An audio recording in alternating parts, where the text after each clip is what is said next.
कुछ भी करेगा तो यूएक्स है ही उसमें। राइट ठीक। हेलो। पॉडकास्ट सुनते हैं, हाँ रे, बहुत सारे। मतलब इसके मूवीज देखना चाहिए। या So, मूवीज तो सबसे बेस्ट एग्जांपल है। स्टार्ट हो गया। सुचेतन सुनाब ने also Suchi hello. is a good friend of everything UX and we are glad to have him on the show today. Thanks So for Suchi, having me. कैसा है? मस्त, तू कैसा है? बढ़िया बढ़िया। सो आज के पॉडकास्ट में बात करना है मोस्टली कि आर्किटेक्चर एज अ बैकग्राउंड और यूएक्स कैसे रिलेट करते हैं। You have done architecture previously in your career, अभी भी कर रहे हो? नहीं, अभी तो फिलहाल के लिए नहीं कर रहा हूँ। मुझे बहुत इंटरेस्टिंग लगती है ये फील्ड, आर्किटेक्चर। हाँ, बिकॉज आर्ट है, डिज़ाइन है, alright. An experience, everything in the middle, right? So हाँ मतलब फील्ड के अंदर रहना बहुत ही अलग एक्सपीरियंस है। हाँ it's very hectic to be in the field and act as a designer. Responsibilities अलग होती हैं आर्किटेक्ट्स की। लोड अलग रहता है, पे कम है। oh shit. So it's shit. Is that the reason you shifted to UX industry now? नहीं, मेरे को मेजरली डिज़ाइन एक्सप्लोर करना था। Okay. Architecture is a form of design, लेकिन मेरे को देखने थे वो क्या पॉसिबिलिटीज़ है। एंड अगेन लो पे वॉज मच मोर, मतलब was a incentive for me to switch Right. From architecture. It's on hold right now. I do it for fun, ऐसा serious. Why do you think कि UX इतना लोगों को लगता भी है हाई पेइंग है? I don't know, but then ऐसा क्या है कि UX आजकल इतना मचाया हुआ है मार्केट में? मेरे को तो लग रहा है अभी तो मार्केट कम हो गया है यूएक्स का। क्यों? हाँ मतलब ओपनिंग्स नहीं है, लोगों का तरीका चेंज हो गया है काम करने का। और पहले एक टाइम था जब यूएक्स वाज अ बूम वैसा, लेकिन अभी नहीं है उतना। सो हाँ मतलब मेरा यूएक्स में मैं कभी ऐसा सोच के नहीं आता कि यूएक्स डिज़ाइन करूँगा। लेकिन मेरे को सिर्फ डिज़ाइन प्रैक्टिस करना था। मेरे को प्रोडक्ट डिज़ाइन बहुत ही फैसिनेटिंग लगता था। हमने आर्किटेक्चर में बहुत सारे प्रोडक्ट्स पे काम किए थे, तो उसका usability was the major thing I wanted to learn. और ये इजी था बिकॉज आई थिंक आर्किटेक्चर में डिजिटल रेंडर्स होते हैं I guess, right? But then उसका और लाइक यूएक्स में जो भी प्रोडक्ट्स होते हैं, be it SaaS website applications, so वो शिफ्ट इजी था। शिफ्ट इजी था क्योंकि हमने 5 साल वो सॉफ्टवेयर प्रैक्टिस किया था। तो जैसे कि ऑटोकैड हुआ और स्केचअप हुआ, 3D मैक्स, रेविट, राइनोसोरस, तो ये बहुत वैरायटी के सॉफ्टवेयर थे जिस पे तू 2D और 3D दोनों बनाता है। तो we almost new in and out to make something. Right. एक चीज़ बनाना है तो फास्टेस्ट वे क्या है वो चीज़ का बनाने का, और उसमें पेन पॉइंट्स क्या आते हैं। तो we always use to crib about AutoCAD का सम फीचर। तो ओवर द टाइम वो फीचर भी उन्होंने डेवलप किया, और now when I am not using the feature, वो चल रहा है, वो अच्छी तरीके से लोग यूज़ कर रहे हैं। तो ऑटोकैड एंड स्केचअप, ट्रिम्बल, बहुत सारे ऐसे सॉफ्टवेयर है जो कि मेजरली सॉफ्टवेयर डिज़ाइन है यूएक्स के फॉर्म में, लेकिन बहुत अच्छी तरीके से डिज़ाइन किया। एडोबी फोटोशॉप, इलस्ट्रेटर, बहुत ही अलग लेवल पे डिज़ाइन किया। यू थिंक कि यूएक्स इंडस्ट्री आर्किटेक्ट्स की तरफ like is it inviting? Do you think so? Inviting पता नहीं, लेकिन when I started researching, when I got to know कि यूज़र एक्सपीरियंस करके एक अलग टर्म है जो कि लोग इतना फॉलो कर रहे हैं, प्रैक्टिस कर रहे हैं, तब जाके मैंने रिसर्च किया। तो तभी मेरे को पता चला कि जितने भी पायोनियर्स है डिज़ाइन फील्ड के, यूएक्स फील्ड के, तो majorly they are from architecture background. Like Google की डायरेक्टर, माइक्रोसॉफ्ट में बहुत बड़े बड़े पोजीशन पे लोग हैं जो कि आर्किटेक्ट्स है, वो फील्ड से वो लोग ने ट्रांसिट किया है यूएक्स में।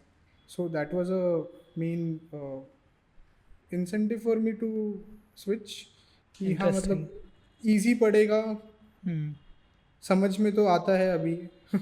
इतने सारे स्पेसेस डिज़ाइन किए। Space design was the last concern for us during architecture.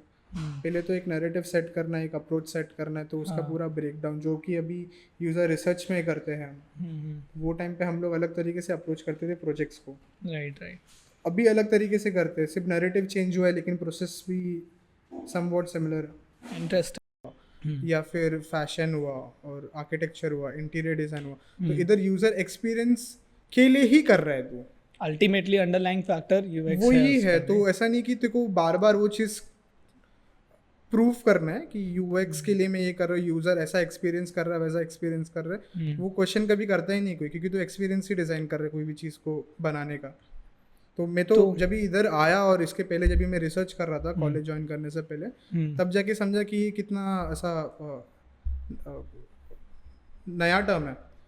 और मेरे को लग रहा था कि इंजीनियर्स के लिए डिज़ाइन मतलब ये टर्म कोट किया गया है कि यूज़र एक्सपीरियंस, क्योंकि अगर डिजिटल प्रोडक्ट कोई बना रहा है तो वो टाइम पे पहले यूएक्स डिज़ाइनर कोई था नहीं, सब ग्राफिक डिज़ाइनर या फिर वेब डिज़ाइनर ही थे। वेब डिज़ाइनर एक टर्म चलता था, आई थिंक 2014। और मोस्टली सारे इंजीनियर्स ही वेब डिज़ाइन, क्योंकि उन लोगों को डेवलपमेंट आता था।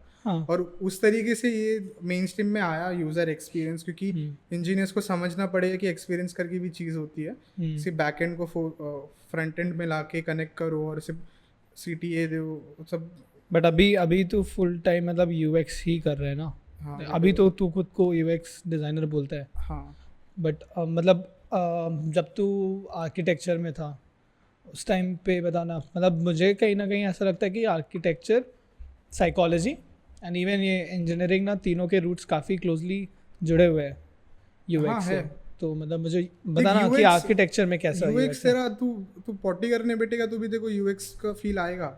तो कुछ भी मत पकड़ रहे हो यूएक्स से, मतलब कुछ भी करेगा तो यूएक्स है ही उसमें, राइट। तो ऐसा अलग से टर्म क्यों करना है, हर जगह है ना। हाँ, मतलब है वो टर्म किया गया। तो मुझे बता कि जैसे तूने अभी बोला ना कि तुझे पर्सनली लगता है कि इंजीनियरिंग वाली जो फील्ड है उनकी वजह से या फिर उनके लिए ये कॉइन हुआ, राइट? नहीं, ऐसा पर्सनली नहीं लगता, लेकिन मेरे को ऐसा फील आ रहा है कि हाँ, मतलब सबके लिए, सिर्फ इंजीनियर्स नहीं, लेकिन जितने भी लोग हैं उनको अवेयर करने के लिए डिज़ाइन करके कुछ चीज़ है, इसलिए यूज़र एक्सपीरियंस डिज़ाइन करके एक फील्ड। तो तू अब एक यूएक्स एक्सपीरियंस डिज़ाइनर है, राइट? UX designer. बट जब तू आर्किटेक्चर करता है, now that you look back at it, तो बताना, मुझे थोड़ा समझना है कि आर्किटेक्चर में कैसे यूएक्स होता है। हाँ, ओके। तो देख, आर्किटेक्चर हम लोग को जब भी इंट्रोड्यूस किया गया था फर्स्ट ईयर में, तो आर्किटेक्चर अगर तू हिस्टोरिकली देखे तो सबसे पहला ऑक्यूपेशन था, क्योंकि ह्यूमन सेटलमेंट सबसे पहले आया, एग्रीकल्चर, ये सारे सबसे पहले ऑक्यूपेशंस थे, agriculture, human settlements and clothing इतना नहीं था, लेकिन ठीक है, हंटिंग एक था। तो ये तरीके के ऑक्यूपेशन सबसे पहले आए थे, तो इंसान को शेल्टर सबसे पहले लगता था। तो वो एक सबसे पहला आर्ट फॉर्म डेवलप हुआ, जो कि टेक्निकल धीरे धीरे बनते गया, और फिर उसको वो रूट्स लेने लगा आर्किटेक्चर। आर्ट फॉर्म कैसे? आर्ट फॉर्म मतलब अगर तू केव में कुछ, तो केव बना रहा है, तो उस किस तरीके से बनाएगा, उसका स्पेशल कॉन्फ़िगरेशन क्या रहेगा, कम्युनिटी कैसे सेटल होगा।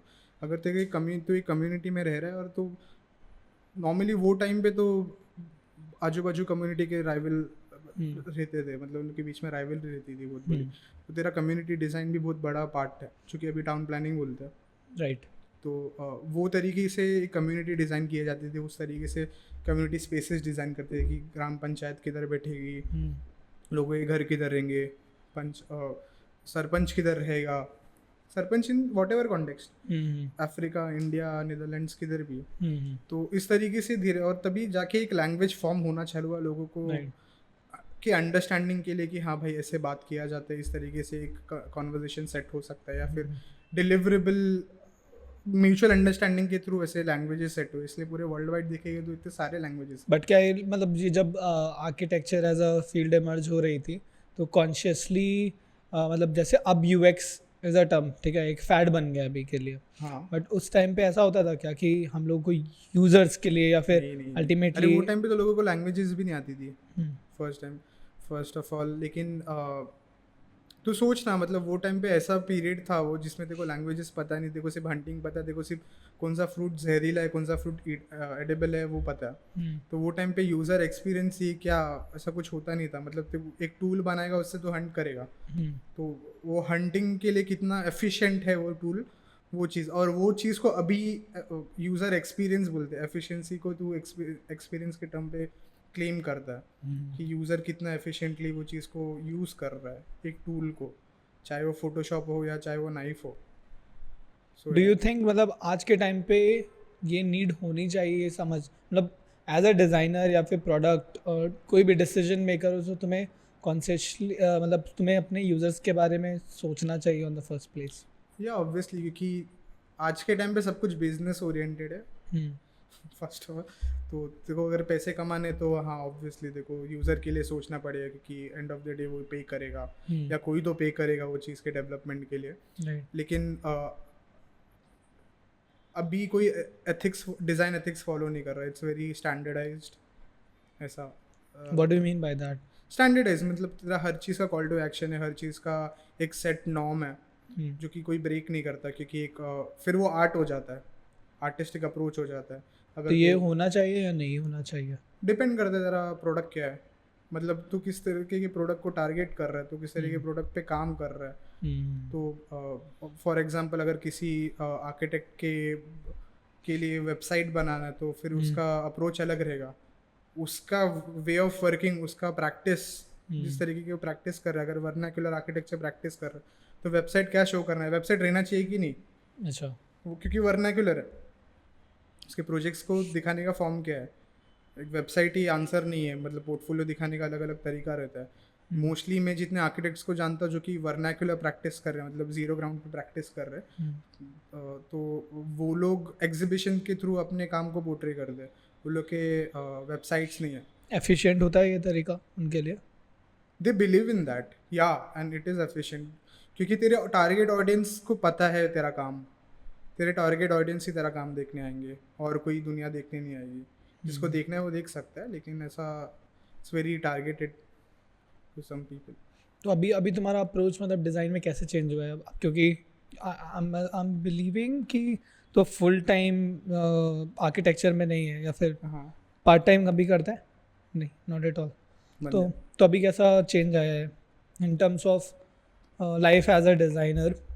अभी क्या चेंज है? Architecture is basically in two parts, एक तो थियरी है और एक दूसरा रियलिटी है। जब भी तू कंस्ट्रक्ट करेगा तो रियल लाइफ क्लाइंट से डील करेगा तो क्लाइंट के एक्सपेक्टेशंस अलग होते हैं और थियरी तेरी अलग होती है इसमें। तो इसमें तेरा पूरा कॉग्निटिव बायस सब कुछ, मतलब अर्बन डिज़ाइन, अर्बन फैब्रिक, ये सब कुछ तू देख के कुछ चीज़ को का अप्रोच डिसाइड करता है और उसके ऊपर तू रिसर्च पेपर छापता है, तू रिसर्च पेपर पब्लिश करता है, लोग पढ़ते हैं, फिर लोग अप्रोच करते हैं, फिर ऐसे बहुत बड़ा टीम बनता है जो कि एक कॉज के लिए डेवलप होता है। जैसे सोनम वांगडू, सॉरी फुनचुक वांगडू तो आई थिंक मूवी में था। हाँ मूवी कैरेक्टर है वो। सो सोनम वांगडू का यही अप्रोच है, वो सारे रिसर्चर्स को ऐसे कलेक्ट करते हैं थ्रू आउट द वर्ल्ड, और लद्दाख में वो लोग 6 महीने तक एक स्प्रिंट मारते हैं। कैसा क्या होता है इसमें? कि कोई भी एक मटेरियल रिसर्च रहेगा, अगर बिल्डिंग मटेरियल रिसर्च कर रहे हैं या फिर उनका एक बड़ा एग्जांपल है जिसके वजह से वो लोग ने नेचुरली पानी को उनके गांव पे पहुंचाना है, हर एक गांव में पानी को पहुंचाया। तो through height, difference of height, तो जो आर्किटेक्चर में एक प्रैक्टिस है जिसमें तू पाइप पकड़ता है ऐसे, तो वाटर लेवल मार्क करता है। अगर ये साइड पे वाटर लेवल ज़्यादा है और ये साइड पे वाटर लेवल कम है तो उधर से पानी नेचुरली इधर आएगा। राइट। तो उस तरीके से उन्होंने गटर बनाया, तो बर्फ़ जब भी जमता है तो वो लोग डायरेक्टली गाँव में आते हैं। तो इतना सिंपल अप्रोच था जो कि अभी लद्दाख के थोड़े बहुत गाँव को का प्रॉब्लम सॉल्व कर रहा है वाटर, क्योंकि उनको 3-3 किलोमीटर चल के आना पड़ता था। अब तुम्हें लगता है अभी तुम्हारी प्रॉब्लम सॉल्विंग जो स्किल्स हैं पहले से अभी, हाँ, वो चेंज हुई है the way you look at problems? No not really change नहीं हुई, लेकिन मेरे को बहुत सारे टर्मिनोलॉजी समझ में आई है कि जार्गन्स क्या होते हैं, किस तरीके से लोग फंक्शन करते हैं डिजिटल डिज़ाइन एंटरप्राइज में। तो हाँ, मतलब बहुत सारी चीज़ें अभी समझ में आ रही है कि एक्चुअली ग्राउंड रियलिटी में अगर किसी को कोई प्रोडक्ट डेवलप करना है, कोई ऐप या वेबसाइट या SaaS प्रोडक्ट डेवलप करना है, तो किस तरीके से अप्रोच करते हैं। क्योंकि अभी बहुत ज़्यादा कॉर्पोरेट बैरियर है कि कॉर्पोरेटली काम करते सब लोग, तो बहुत बड़ा बैरियर है वो अंडरस्टैंडिंग। बहुत ज़्यादा अलाउंस लगते हैं, बहुत ज़्यादा हायरार्की है जिसमें पास ऑन होगा। तो मुझे दूसरी चीज़ पूछनी थी रिसर्च के बारे में, ये मेरा क्वेश्चन मोस्टली लोगों से रहता है, राइट? तो अगेन अब तू रिसर्च करता है क्या अपने प्रोजेक्ट्स के लिए? बिकॉज लोग बोलते हैं ना कि यूज़र सेंटर्ड प्रोडक्ट बनाना है तो यूज़र्स को जानना बहुत इंपॉर्टेंट होता है। और हाँ तो हाँ तो obviously। तूने अभी कितने मतलब अभी भी एक्टिवली रिसर्च कर रहे हैं या फिर पहले? तो मेरे कंपनी में ऑलरेडी रिसर्चर्स है, तो हम्म, उनसे मैं कनेक्टेड रहता हूँ, हम्म, उनसे मेरे को लीड्स मिलते हैं, कुछ चीज़ इंसाइट्स मिलते हैं। लेकिन हम्म, मेजर रिसर्च वो लोग करते हैं, लेकिन अगर मैं कुछ चीज़ डेवलप कर रहा हूँ, फॉर एग्जांपल एक फीचर डेवलप कर रहा हूँ, हम्म, तो मैं खुद से उसका टेस्टिंग कराता हूँ, मैं लोगों को जाके प्रेजेंट करता हूँ, वो लोग को यूज़ करने देता हूँ प्रोटोटाइप, और फिर मैं जानता हूँ कि हाँ मतलब कितना एफिशिएंटली ये बैठ रहा है। राइट। तो मैं मोस्टली डोमेन, मेरे आजू बाजू सारे डोमेन वाले हम्म, टेक्निकल लोग हैं, तो उन लोग को हैंड्स ऑन एक्सपीरियंस है थ्रू आउट देयर डोमेन, तो वो हम्म। लोग बोल सकते हैं कि ये फीचर काम करेगा नहीं करेगा। लोगों को पता है, मोस्टली मोस्टली पता रहता है कि रिसर्च का किस किस मतलब आउटकम के लिए तुम अल्टीमेटली कर रहे हो, बट देन उस प्रोसेस से सब लोग गो थ्रू नहीं करते, राइट? हाँ एंड वो एंड ट्रेडिशनल मेथड है कि एक प्रोसेस फॉलो करना रहता है, तो यूज़र आएगा, यूज़र को एक पर्टिकुलर टाइम फ्रेम देंगे, एक क्वेश्चनर सेट रहेगा, लेकिन वो डिपेंड करते है कि देखो किस तरीके का इंटरव्यू सेट करना है। तो वो यूज़र टू यूज़र डिपेंड करता है, अगर और तो वही हर बार स्टेक होल्डर भी चेंज होता है, राइट? और stake sometimes like it's tough, I think हर या बार सेम नहीं होता। हर बार सेम नहीं होता। तो फॉर एग्जांपल अभी हमने रिसेंटली एक कंपटीशन किया था मेधा, तो उधर हमने मेधा। मेधा ओके। मेडिकल इक्विपमेंट्स डिज़ाइन के ऊपर था, वो हाँ। आईआईटी बॉम्बे का। सो उधर हमने जाके पेशेंट्स के साथ इंटरव्यू लिया, पेशेंट्स पे रिसर्च किया, उनके साथ इंटरेक्ट करने का ट्राई किया, लेकिन इट वाज सो डिफ़िकल्ट कि वो लोग they are already in pain, so those patients were majorly from had a cancer treatment going on, and they had a bag called stoma bag. तो उनका major problem था कि उनको stoma से secrete करना पड़ता था, एक्सक्रीट करना पड़ता था। अच्छा। So excretion they don't know कि कभी कभी एक्सक्रीट कर रहे हैं वो लोग। So we have a timing, we normally have a timing कि दिन में 2 बार या 1 बार सुबह, लेकिन दे एक्सक्रीट वेन एवर, मतलब जब भी उनका बॉडी चाहेगा वो एक्सक्रीट होगा। तो ओके। उनके वो टाइम पे तू कैसे इंटरव्यू लेगा? कि वो लोग they are in so much pain, in so much shame, कि तू कैसे पूछेगा कोई क्वेश्चन? डॉक्टर्स भी नहीं पूछते, कि doctors have their own thing, कि कोई पेशेंट के साथ इमोशनली अटैच नहीं होना, which we call empathy by the way. तो वो सब जगह काम नहीं आता एम्पैथी। राइट। तो वही एक बहुत बड़ा क्वेश्चन है कि अगर कोई कोई यूज़र तकलीफ़ में है तो उससे कैसे डील कर सकते हैं, और स्पेशली ऐसे यूज़र जो एक्सट्रीम यूज़र्स जो कि ऑलरेडी इतने बड़े प्रॉब्लम से डील कर रहे हैं, उनका इंटरव्यू कैसे ले, उनका इंसाइट्स कैसे ले, उनसे एम्पैथाइज कैसे करे, क्योंकि वी हैव नो क्लू कि कितने पेन में है वो लोग, उनके फैमिली कितने पेन में है। सो या राइट। ठीक so है। user research is a very difficult topic to be targeted. So yeah, like like we are also looking forward to bring more researchers, design researchers specifically, on the podcast, right? So yeah, that's it. So as UX designers, एक concept होता है story telling का, हाँ right? बहुत लोगों को शायद नहीं पता होगा उसका इम्पोर्टेंस क्या होता है एक प्रोजेक्ट में। मोस्टली यूज़र जर्नी जो बनाते हम, हम्म, वो जानने के लिए, तो स्टोरी टेलिंग अगर पावरफुल है, समझ एम्पैथाइज कर सकते हैं यूज़र के साथ, तो एक अच्छा जर्नी मैप बनेगा, और वो जर्नी मैप में अच्छे पेन पॉइंट्स पता चलेंगे, अच्छे लाइक्स डिसलाइक्स पता चलेंगे। तो इसलिए स्टोरी टेलिंग सबको सीखना चाहिए, मेजरली स्टूडेंट्स कॉलेजेस में सो क्या मतलब इसके लिए मूवीज़ देखना चाहिए या स्टोरी टेलिंग मूवीज़ के तो लिए? सबसे बेस्ट एग्जांपल है, उससे अच्छा एग्जांपल लिटरेचर भी है। हम्म, लेकिन जैसे कि बुक्स हुए, बहुत सारे लोगों ने पोएट्रीज लिखे हैं, तो हम्म, बहुत सारे मीडियम्स है एक्सप्रेशन के। तो या मूवी एक एक मीडियम है, आर्किटेक्चर एक मीडियम है, इंटीरियर एक मीडियम है, लिटरेचर भी एक मीडियम है। हम्म। तो whichever whoever is comfortable with. अभी तू रिसेंटली कोई मूवी फेस्टिवल में गया था ना मुंबई हाँ में? हाँ, मामी मूवी उसके बारे में बताओ कुछ, अगर अरे उस इट वाज क्रेजी। लाइक अगर कुछ यूएक्स को तू उससे रिलेट कर पाया हो, कोई ऐसी मैं मूवी? तो अंधाधुन गया था, हम्म, मैंने बुक कर लिए थे, and I wanted to watch as money movie as, मतलब जितना टाइम मिलेगा उसके हम्म। कंस्ट्रेंट में। तो या मतलब अभी तक तो मेरा अराउंड 13 मूवीज इन 7 days, या 13? 75 days, या 13 मूवीज इन 5 days। तो मैं नॉर्मली मैराथन करता हूँ, रात को आके काम करता हूँ, पूरा दिन मैराथन। तो ऐसे बहुत सारी मूवीज देखी जिसमें मेरा पर्सपेक्टिव वाइडन हुआ। तो ऐसे अननोन प्रॉब्लम्स जो कि लोग डील कर रहे हैं, जैसे कि नॉर्थ कोरिया का प्रॉब्लम है, मिजोरम मणिपुर में जो प्रॉब्लम हो रहा है, आसाम में जो प्रॉब्लम हो रहा है, नेपाल में जो प्रॉब्लम हो रहा है, नेपाल बॉर्डर में। तो ऐसे बहुत सारी डॉक्यूमेंट्रीज मेरे को देख के समझ में आया कि हाँ भाई ये सब भी हो रहा है हमारे आजू बाजू। It's not just about urban context, it's world wide. Right. तो हाँ मतलब कभी ना कभी तो ये चीज़ यूज़ में आएगी, नहीं आएगी, नो आइडिया, लेकिन I am enjoying the screenings. An amazing movie, everyone should watch it, specially students. Which one? मामी मूवी फेस्टिवल, अच्छा अच्छा, फिल्म फेस्टिवल। सो हाँ मतलब मैंने कॉलेज से ही चालू किया था आर्किटेक्चर, स्कूल के टाइम से। हमारे फैकल्टी ने फोर्स किया था हमें, तो हम तो बंक मार के जाते थे, दिन भर बंक। तो या सॉरी लेकिन बंक मत मारो, लेकिन लेकिन हाँ मूवीज़ हम लोग का तरीका था आर्किटेक्चर में कि कुछ चीज़ एक्सप्रेस करना है तो कि एक स्टोरी कैसे बनाते एक तेरा। तो अगर तेरे पे कैमरा है तो तू तेरे कैमरा के आजू बाजू का एम्बियंस कैसे सेट करेगा वो सीन को डिपिक्ट करने के लिए, वो सीन का सीरियसनेस या सीन का स्कैरीनेस, कॉमेडी, कुछ भी सीन रहे तो उसके हिसाब से उसका बैकग्राउंड भी डिसाइड होता है।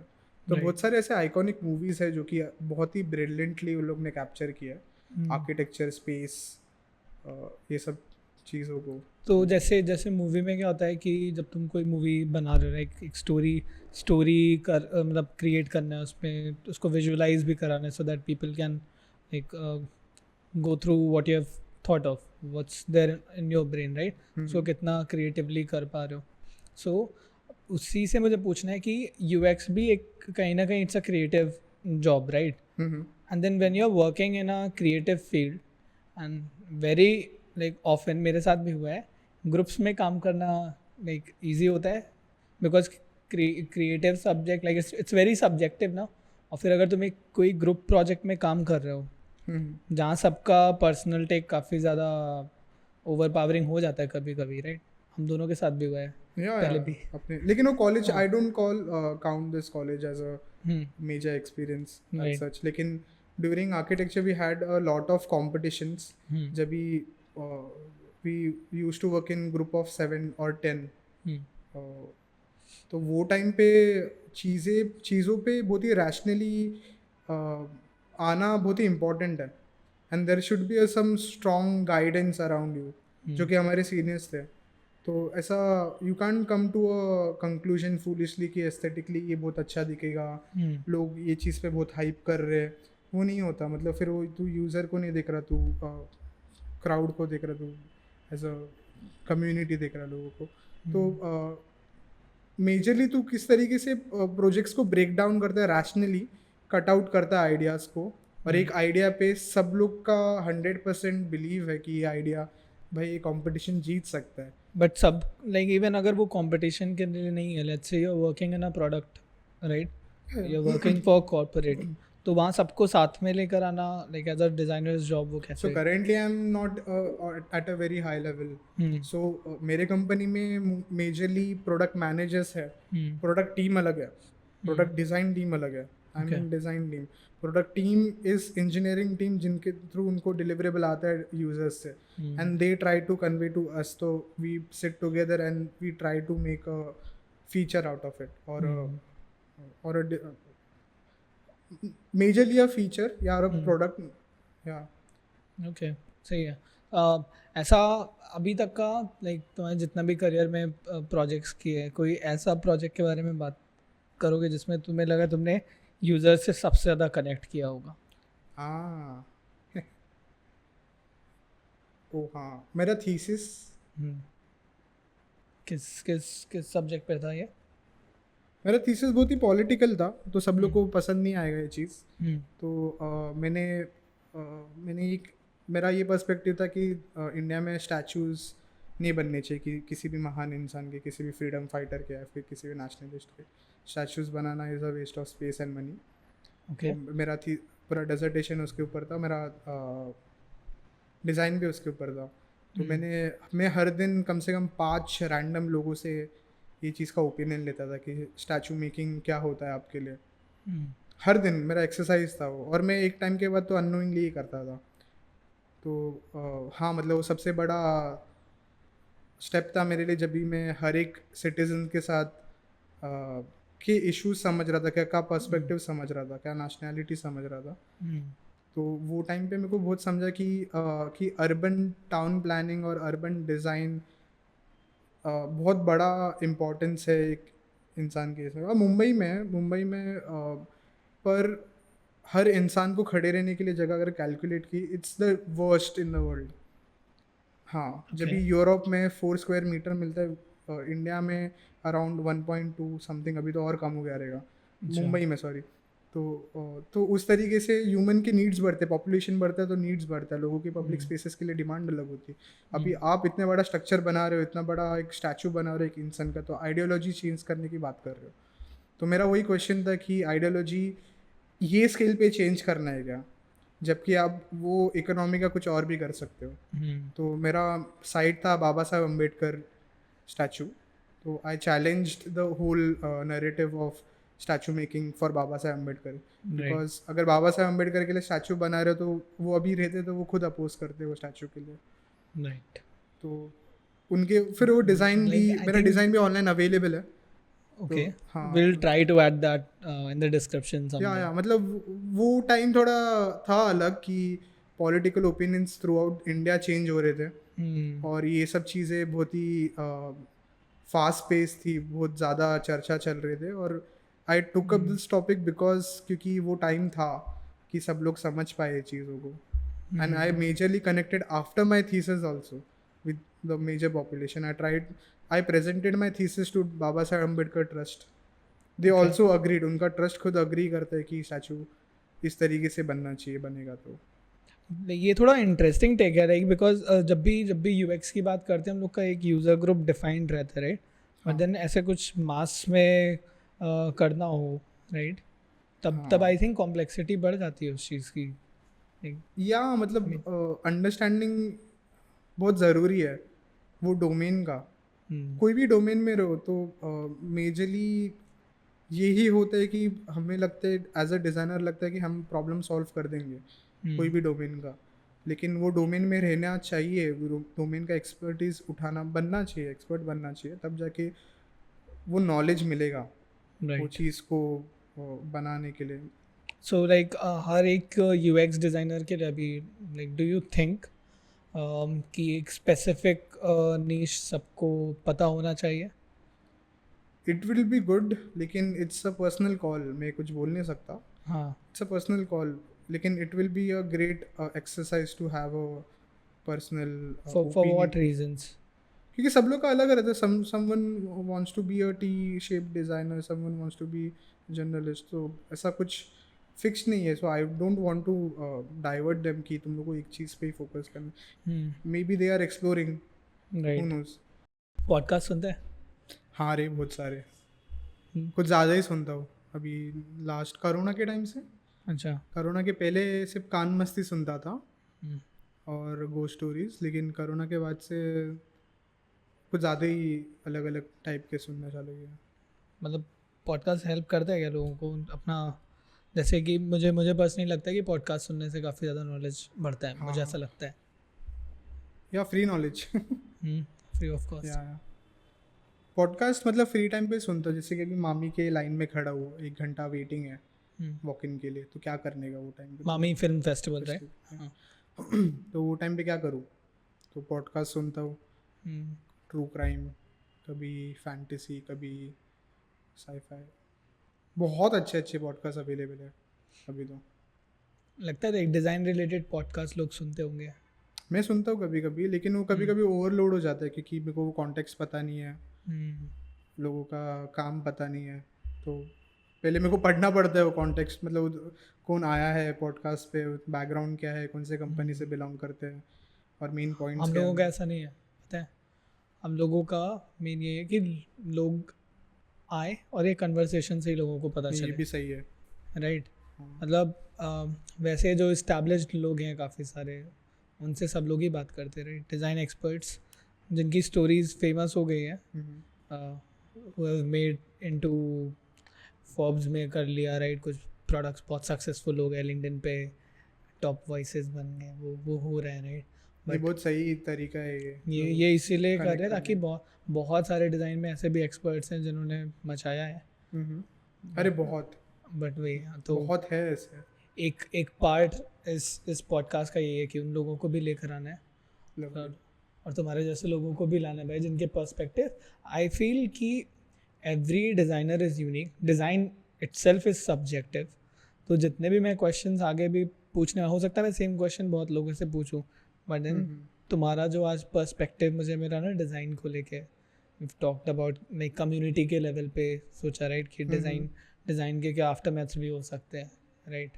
फॉर द लिसनर्स मेरे को सिर्फ ये बोलना है कि मेरा जो पर्सपेक्टिव है वो सिर्फ मेरा पर्सपेक्टिव है, ऐसा कि कम्युनिटी को बिलोंग नहीं करता कोई राइट आर्किटेक्चर या कोई डिज़ाइन कम्युनिटी. तो ये मेरा ओवर द टाइम एक्सपीरियंस है कि इस तरीके से मैं इवॉल्व हुआ और इस तरीके से सोचता हूँ. मे भी कल जाके चेंज होगा, लेकिन अभी करेंटली तो अगेन वही मैंने बोला ना, design like as a field बहुत सब्जेक्टिव है. हो सकता है मेरा भी आज किसी, और जैसे मैं बात कर रहा हूँ रोज़ लोगों से करता हूँ, नए नए लोगों से बात कर रहा हूँ डिज़ाइन के बारे में, मेरा भी ओपिनियन चेंज होता है. एंड आई होप बहुत से लोगों को जो सुन रहे हैं वहाँ पे स्पॉटिफाई में, यूट्यूब में, रील्स में देख रहे हैं लोगों को, मे बी ये चीज़ें हेल्प करेंगे. और तुम्हारा एक्सपीरियंस कैसा था यहाँ आने का? अरे अमेजिंग था. वैसे तो दोस्त लोग हो तो मैं ज़्यादा ही कंफर्टेबल हूँ, हाँ थैंक गॉड. वरना कैमरा के सामने ज़्यादा रहता नहीं हूँ. अरे I mostly worked behind the cameras. वैसा कैमरा के था सामने फर्स्ट टाइम एक्सपीरियंस. सो या thanks for making me feel comfortable. Thanks a lot for coming सूची. सो सूची हमारा दोस्त है, काफ़ी अच्छा पर्सपेक्टिव है. And if you guys liked the way Suchi has talked about UX, different चीज़ों को connect करके, we will love to have you again on the podcast. And my name is Suchetan. So, not everybody gets to call me Suchi. चलो, that's it. Thanks for coming. चलो.